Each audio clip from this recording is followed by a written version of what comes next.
ప్రభు ఎంత జాలి కలిగిన వాడు, ఎంత వాత్సల్యత కలిగిన వాడు అనండి. నేను ఆలోచన చేస్తూ ఉన్నాను, ఆయన మన మీద కనికరపడినంతగా, ఆయన మన మీద జాలి పడినంతగా, ఆయన మన ఎడల కనపరుస్తున్న వాత్సల్యత ఆయన కనపరిచే అంతగా ఇంకెవ్వరు కూడా మనకి ఈ భూమి మీద కనపరచలేరండి. ఎన్ని మార్లు ఆయన మాట వినకుండా మనం మొండిగా వెళ్ళాం. ఎందుకో ఆయన మన మీద కోపగించుకోకుండా ఇంకా మన మీద ఆయన జాలి పడుతూనే ఉన్నాడు.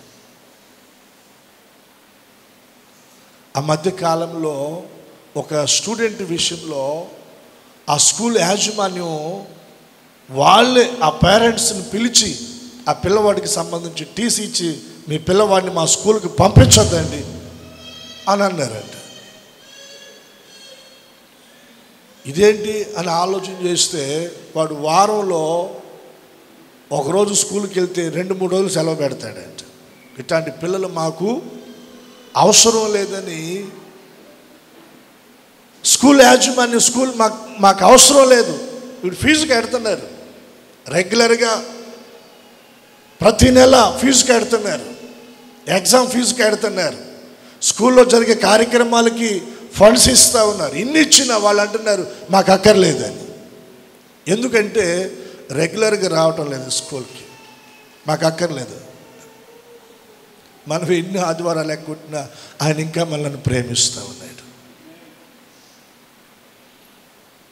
ఎన్ని మార్లు ఆయన సన్నిధికి మనం దూరమైనా తన వాత్సల్యతను మన ఎడల ఇంకా కనపరుస్తూనే, ఎంతో ప్రేమ అండి. ఆయన ప్రేమించినంతకి ఇంకెవరు ప్రేమిస్తారు చెప్పండి. ఎన్ని మార్లు తిరుగుబాటు చేశాం, ఎన్నిసార్లు ఆయన మాట వినకుండా వెళ్ళాం మనం, అయినా కూడా ఆయన ప్రేమిస్తున్నాడు.